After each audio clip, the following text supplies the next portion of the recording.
Akhirnya Kaisang menemui KPK dan tentu saya bisa bayangkan setelah konsultasi kiri kanan, cari alibi, berupaya untuk menyusun strategi, sementara tekanan publik berlanjut, maka datanglah Pak Kaisang itu ke KPK dan bercerita tentu dan bertanyalah KPK apa yang terjadi sebetulnya.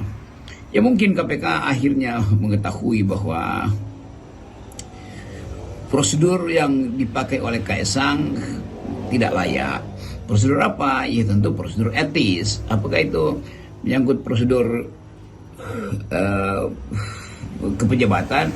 Ya udah berkali-kali diterangkan bahkan oleh saudaranya atau tim sukses Kaisang bahwa Kaisang itu bukan pejabat negara, dan dia masih ulangi lagi bahwa dia bukan pejabat negara. Memang bukan pejabat negara, tetapi soal gratifikasi itu berlaku dalam wilayah yang bisa diperluas, yaitu anak-anak pejabat negara, apalagi anak presiden.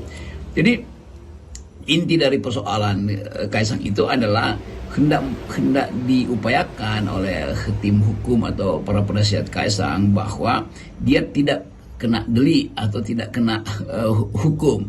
Iya, tetapi problem kita bukan soal sekedar hukum yang memang tidak dicantumkan di situ, tapi diskresi terhadap kepejabatan negara juga bisa diperluaskan oleh penyidik misalnya atau oleh hakim pada suatu waktu nanti. Tetapi dari awal ini kan kasus yang ditunggu untuk diterangkan, tetapi karena terlambat diterangkan maka dianggap setiap keterlambatan adalah perencanaan kejahatan. Jadi kejahatan baru juga disiapkan. Dan itu yang kemudian terlihat bahwa seolah-olah Kaisang menumpang. Iya, menumpang dari awal aja bilang menumpang kan. Tetapi konsekuensinya kan panjang. Pasti saudara Kaisang dan tim penasihatnya itu berkonsultasi dulu dengan si pemilik pesawat tuh. Kalau gua bilang menumpang, kira-kira lu mau bilang lu ada di situ enggak? Lalu mungkin si pemilik berpikir, iya bagaimana caranya? Nanti ada temuan lain bahwa gue nggak ada di pesawat itu kan. Itu gampang betul kan untuk mengusut secara timeline dan memanfaatkan teknologi pemindaian jarak jauh bahkan untuk tahu apakah ada suhu lebih dari sekian derajat Celcius di dalam pesawat itu untuk menunjukkan bahwa itu rame di situ. Nah, kalau ternyata memang cuma berempat, maka ada pertanyaan berikut. Yang keempat itu siapa? Karena sudah dikatakan bahwa ada 3 penumpang di situ, Kaisang dan istrinya, lalu iparnya Kaisang atau kakak istrinya, lalu ada seseorang di situ tuh yang kita nggak tahu siapa namanya tuh, mungkin petugas keamanan atau porter atau apa aja. Tetapi soal ini menjadi unik karena setelah berminggu-minggu datanglah Kaisang ke situ dengan keterangan yang memang akhirnya nggak ada keterangan lain lagi bahwa memang hanya itu yang bisa diucapkan, itu meminjam atau numpang atau nebeng. Dan itu nebeng-nebengan ini adalah soal politis, soal bisnis atau apa, itu masih dilanjuti juga untuk diterangkan oleh KPK. Sejak awal kasus ini kan tanpa sengaja sekali ditutup-tutupi ya, tidak hanya melibatkan relawan, tapi juga sampai melibatkan seorang pejabat yang juga sesungguhnya relawan, yakni Menkominfo Budi Aristiadi. Kalau Budi Aristiadi nyatakan bahwa ini karena hamilnya sudah tua jadi nggak boleh naik kendaraan umum gitu ya. Sebetulnya yang menarik, atau bukan yang menarik, yang unik atau bukan unik juga, yang lucu adalah orkestrasi yang dibangun di dalam kasus ini, bahkan oleh Menteri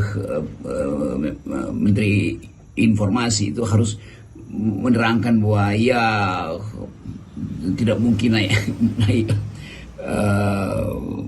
kendaraan umum atau angkutan umum.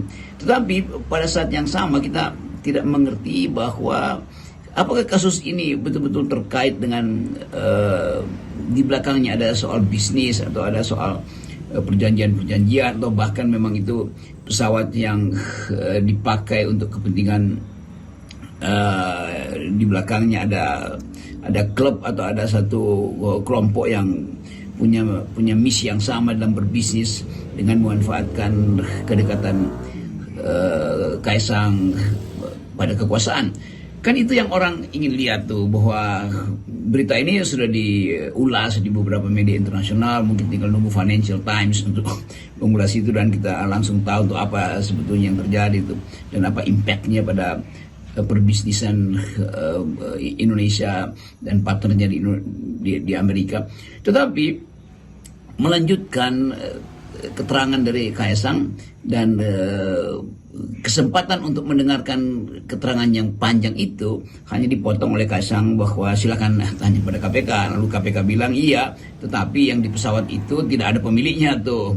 Dan itu kesimpulan yang mendebarkan. Lalu timbul spekulasi baru, apakah itu memang disewa atau memang dipinjamkan tanpa si pemilik, dan itu berarti ada semacam potensi gratifikasi karena itu pesawat mahal tapi dipinjamkan begitu aja. Tentu di belakangnya ada tukar tambah bisnis atau tukar tambah politik. Kan semua soal menjadi terbuka setelah Kaisang justru mengatakan bahwa ya silahkan tanya pada KPK, dan KPK pasti harus terangkan apa sebetulnya verbatim dari pembicaraan antara Kaisang dan penyidik atau penerima laporan.